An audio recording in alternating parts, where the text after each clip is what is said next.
This is my Honda 1987 Honda XL600R. Always wanted this motorcycle. In 1987, I was under 20 years old. I was 19 years old. I just did the math in my head. And I've always wanted one. Didn't get into motorcycles for 30 some years. I'm 56 now and I just picked this up. Got it for $900. Hardly ran. It was a mess.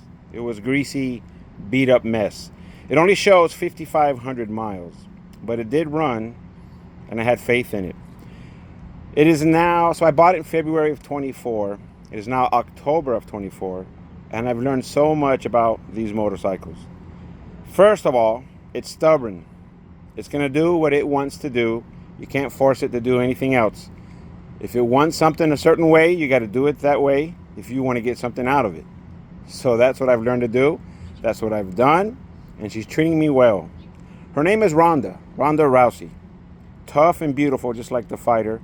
And Ronda Rousey was also born in 1987, and it rhymes with Honda. I know that's corny as hell, but that's what we do. The very first thing I did, even though it didn't run very well, was peel off the side sticker, the number plate sticker, and the headlight sticker, and put an American flag. Still didn't run good, but it looked cool. I'm an auto detailer by trade, so I cleaned everything, polished everything as much as you could on a dirt bike. I deleted the smog equipment that was there, plugged everything off, put a breather on the crankcase, rebuilt the carburetors, new air filter, new spark plug cap, new coil, new Ricky stator, new RM CDI, rebuilt the forks, new sprockets, new chains, new Tusk D-Sport tires, and new tubes. Now that sounds all fine and dandy, and okay, now you have a great bike. It wasn't easy. I was tempted to sell this thing, turn in my man card and sell this thing. I'd work on it, I'd adjust this, adjust that, go on Facebook pages that are dedicated to this motorcycle, ask questions, and if you're on that page now and watching this, much thanks to you if you've helped me with this. A lot of good information, some bad information, but a lot of good information. So as of October 24, she runs beautifully. Every improvement I made on it was a help. Everything I did to it was a help, inch by inch, little by little. What finally did it, the finally piece of the puzzle that got her running to where I'm super happy with it, was the RM CDI. That's what did it. I had a nasty stumble with it. Went through the carburetors, double checked everything. After my Ricky stator, I thought that'd be good to go. It's a puzzle, and all the pieces have to fit together and work together.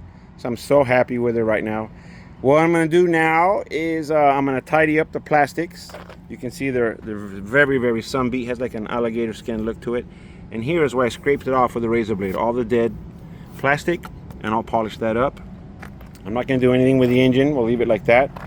Buy a new seat cover. This one's ripped, as you can see. I'll doctor up this fender as well. I painted the exhaust when I got it. It was almost completely surface rusted. That paint is not holding up here, so we'll do a wrap. And as I ride, I can feel this heat on my leg, so maybe a exhaust wrap will help with that. Oh, we have pegs. I think they're Kawasaki pegs, I forget. And that's it. Don't want her too pretty, because I'm going to take her out in the Mojave Desert and run her hard. So if I dump her or crash into something, I won't be too upset. But anyway, there it is. I'm excited. If you have any questions on what I did or where I got parts, feel free to ask.